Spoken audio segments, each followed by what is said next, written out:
Absolutely, 100%. And I'm just thinking of the apartheid system government, and in itself, it was corrupt. Its values were corrupt. And so, although we're living 30 years later with a different government, but yet we have a different kind of apartheid, and we have a different kind of corruption. And the systems, as you say, are serving the values of the ruling party. Yeah. I think of how trillions, they're saying trillions have, been lost in our country through corruption, through, self-serving politicians. And so this is why we need not only systems, but as you say, we need a certain kind of person that could serve these systems, those with kingdom values.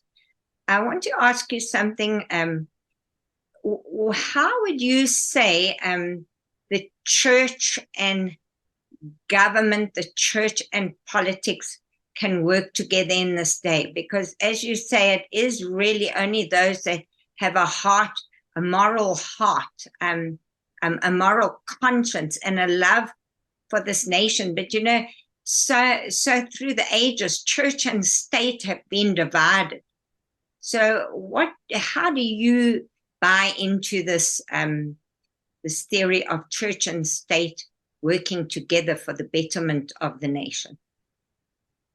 Yeah, so I think the idea of the separation of church and state really came out of the States, and originally was a separation of church and state in order to make sure that the state didn't overstep its jurisdiction in church. So the idea was to keep the state out of church business, funnily enough, not the other way around. But what we see is a misunderstanding, I think, of the idea of jurisdiction in these two sectors of society. Because, in fact, you cannot remove values from a state and expect that state to operate in an amoral way for everybody. Because what in fact happens instead is that it becomes immoral. The idea of man trying to decide what is good and evil for man becomes a situation that is completely subjective eventually. People don't have a plumb line for right and wrong, or for the idea of what is good, because it depends solely on the opinion of a political party in power, whatever the academic thought is for that day. We even see how the decisions that were made around COVID times have been called into question in the last months leading out of COVID. Decisions that were made by governments and world organizations that really don't make much sense post-COVID, but that we trusted during COVID times. And that's just an example of how it is that when you separate a value system from the state, or those who can hold a value system and hold the state to account according to that value system, you begin to step into a situation where your systems and your governance steps into a very gray area as far as morals and values.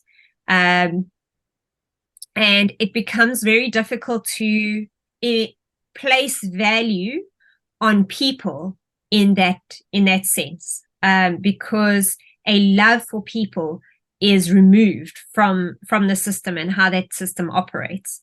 So for me, churches need to not be silent.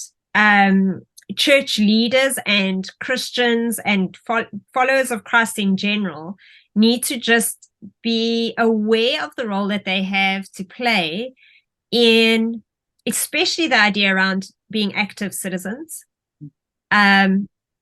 Whatever area of life you feel you are called into. I mean, I feel that my drivers are really around family and education. The education system in South Africa really grabs at my heartstrings. But even though I don't feel a personal call into running for political office, I need to be very aware of how politics and governance affects the areas of South Africa that I feel called into. So how does governance affect education? What is the political situation doing around the family in South Africa? I need to make sure that I'm aware of the current bills that are in Parliament and before Parliament, and have an awareness of what kind of laws are about to be enacted in the education space and in the family space, so that as a Christ follower, I can be sure to be seeing the blueprint of heaven in those sectors and try to stand up against any kind of political interference that would try to take the destiny of that sector of society in a different direction. So on a national level, we need to be aware of what government is doing as far as overreach into some of the areas of society where they shouldn't actually be. I said last night on our meeting together that we've got to be very aware of the fact that our governing party at the moment is making some very dark aspersions on the NPO and NGO sector of society and the faith-based sector of society in South Africa. They're calling into question the motives of church leaders and of NPO and NGOs in actually holding government to account. They're trying to discredit those sectors of society in this nation. And historically, we know that much of the conscience of our land during the apartheid era came from those sectors of society. And those sectors of society, remember, should be looking after the poor and the vulnerable in our country. And so when an NPO or a church stands up and says, hey, the government is not feeding children in KZN, they've not brought the funding for this quarter for feeding schemes in KZN, we've got to be very careful when we hear government trying to discredit those voices, because what we're seeing there is a lack of accountability and an attempt to silence very free parts of our nation, people who have rights to say these things and to speak truth to power. And as soon as government tries to silence those voices, then we are in trouble. We're heading towards a autocratic society. So that's on a national level. And then on a personal level, you know, you've got to take ownership of the idea of making those around you aware of what they actually deserve as a citizen in this country, what they should have access to, what they have rights to as a citizen in this country. You know, I get quite frustrated with two concepts that get bandied around. The one is the idea of South Africans being so resilient. Yes, we are resilient, but at the same time, we need to draw a line in the sand and say, right, that's enough. We won't accept this normal of load shedding. We won't accept this normal of water shedding. You know, these are things that have happened because of government's mismanagement of massive resource in this nation. And we can't just lie down and change things in our own personal dwelling so that it makes it easier for us to cope. Because there's a large sector of our society that doesn't even have the choice to do that. And so we can make ourselves feel very comfortable in the middle class and in the upper class, but we have a majority of our nation who don't even have the choice to be able to do that. And so, yeah, something as simple as making sure that everyone in your household has registered to vote and urging them to vote. The majority of people who can vote in our country are unregistered. They're not even going to vote. And we need to get busy with that, try and motivate and agitate people to vote. Because the second thing that frustrates me is the idea of, oh, we're not political. We don't want to get into politics. You hear that from church leaders. You hear that from business leaders. We don't want to be political. And unfortunately, most of the issues that we deal with as a nation right now are political.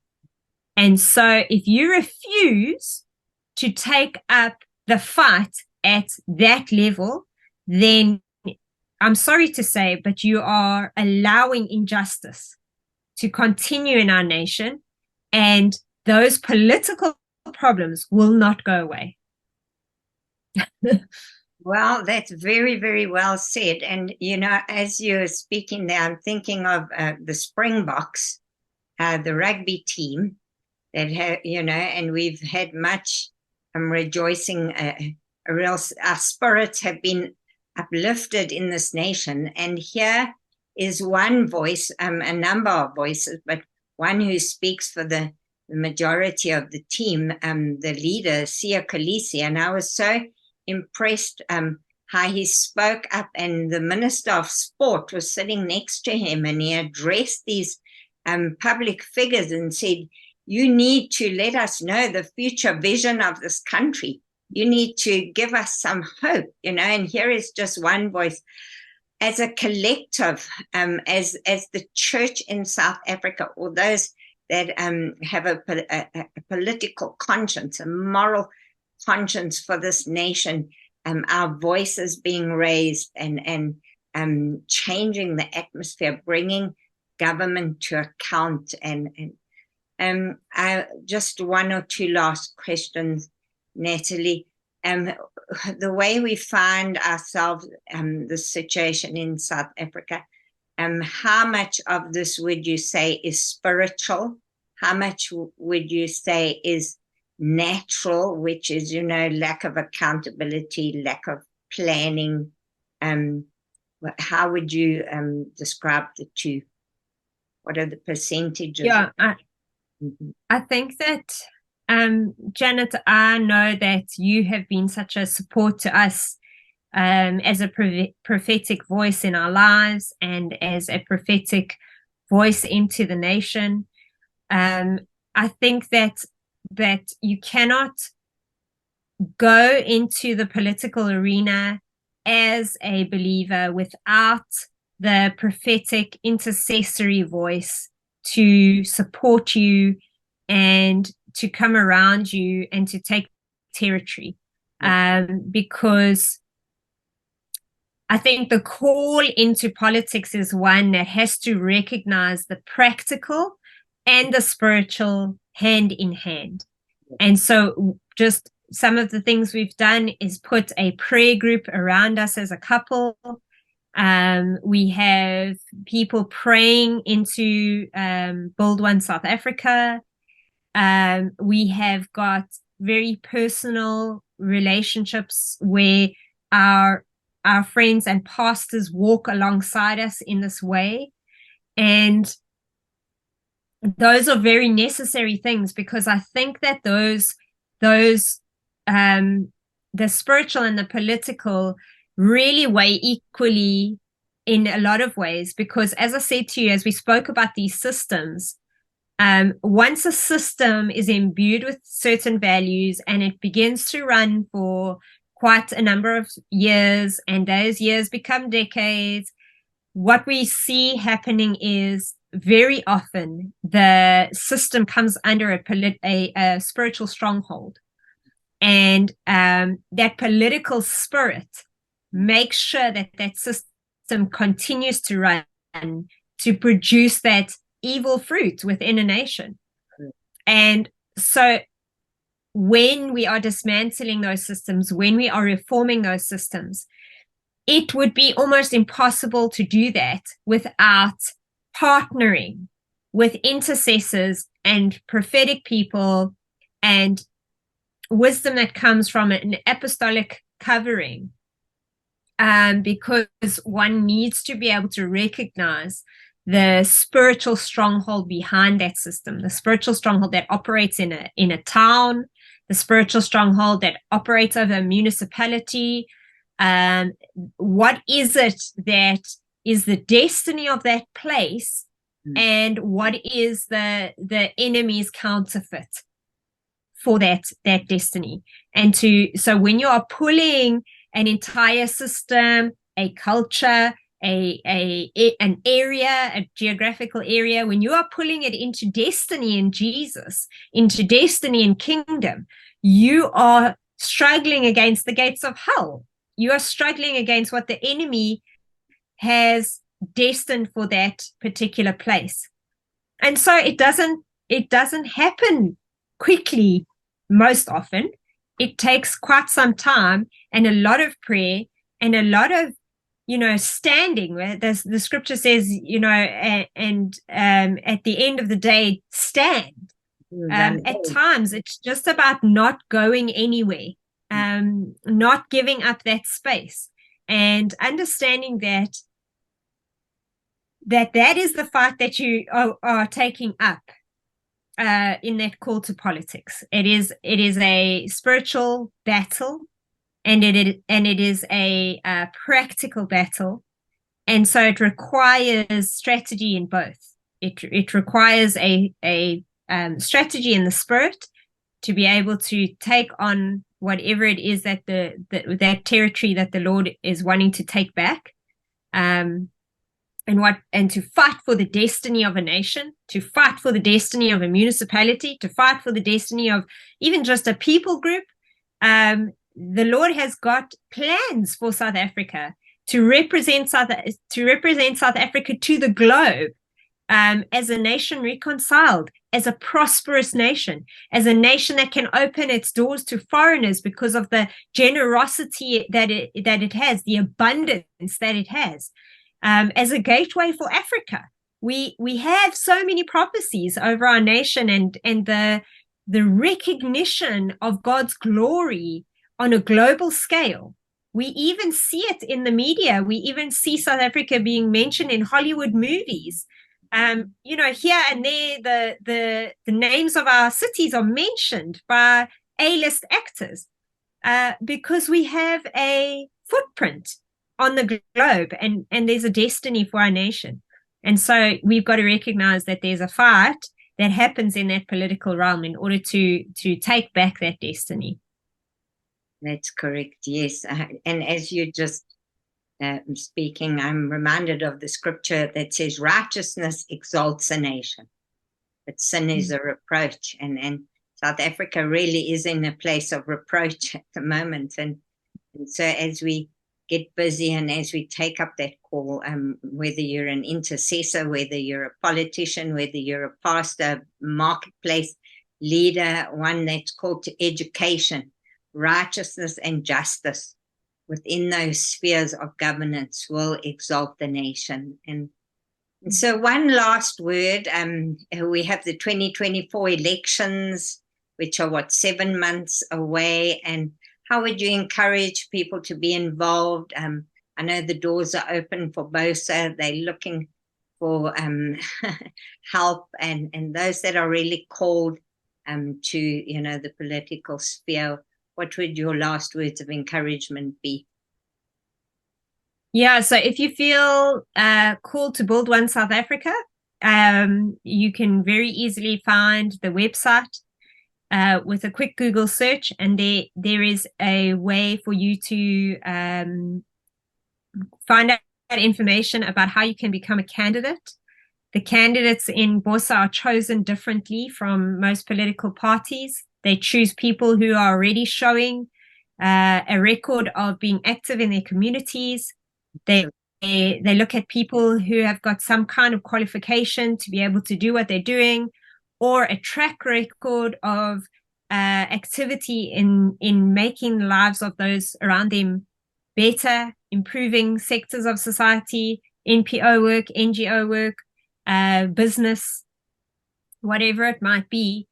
And then you need to get your community behind you to nominate you as a candidate. And when you show that you are able to get support from your community and that you have the aptitude and the competency and the capacity to be involved, that is then when you are able to go through a training process that BOSA runs so that you can run for office as a candidate within the BOSA structure. And so it's not a list where the leaders of the party choose their best people according to whatever it is that they decide is their best people, according to who they owe favors to or who needs a salary. It really is a group of people who are devoted to the nation and already doing things within their own communities. And you can also donate. The elections are not cheap. They take a lot of money. And if there is a way that you could financially assist, that would also be incredible. The party has got sound financial governance structures in place, which is also different from a lot of what we see out there. And then as a everyday South African, I think we need to be able to put our minds towards the solutions that our country needs. Yeah. And so one of the big things about the candidates that BOSA selects is that we want to see a plan. We want to be able to see that once you are in government, you know what to do with that authority and that power, and you are able to really put a plan in place that can serve the people of this country and better their lives and provide them with a solution for the issues that they're facing. And that takes research and education and really going out there and putting yourself in a space of not just seeing the problem, but also being part of the solution. And we as everyday South Africans can do that. Usually I say to people, what is it that really, really frustrates you on an everyday basis? What are your pet peeves? You know, is it the potholes? Is it the way that you see people speaking to those who are in service industry? You know, is it the way that people are not reconciling in South Africa? Whatever it is that really upsets you is usually something that God is highlighting to you to be part of the solution on, because what we see, others don't see. What irritates us sometimes doesn't irritate others. And it often speaks to the way that we are made up as human beings and what it is that really tugs at our heart. And God often uses those very things that frustrate us to agitate us to become part of the solution. So yeah, just become more active as a citizen in South Africa. Be busy with the work of restoring value to people in whatever sector that you're in. Restore value to people. People in our country don't believe that they are worth a better government. And we need to understand that. We need to understand that for generations, people have not been able to choose a better way because their lives have been so cut short by terrible systems in our nation. And we need to be busy with the work of restoring value to people in whatever we are doing so that they can see that they deserve better in our nation and so that they can make those choices for a better nation themselves. Yes. So this is not so much, traditionally choosing a party, but choosing to value people and a better South Africa. And so this is a fresh opportunity. This is something new for you as the electorate, to choose something new, a new way of doing things. You know, when Moses built the temple, he had to choose those that were skilled, artisans that were skilled, that had a good track record, knew what they were doing, called to the office, called to building that temple. And so it's exactly the same for South Africa. Here's a fresh opportunity, and I want to encourage you to pray about building South Africa through One South Africa. Amen. Well, thank you so much, Natalie. It's been a real privilege. We planned 30 minutes, but we've gone to an hour, which is so wonderful, because we'll do it on a part 2, and you will be blessed. And thank you so very much. God bless you, and we'll see you in 2 weeks' time with our thank you, Janet. Register to vote. Yes, register to vote. God bless you. God bless everyone. Thank you, Nat.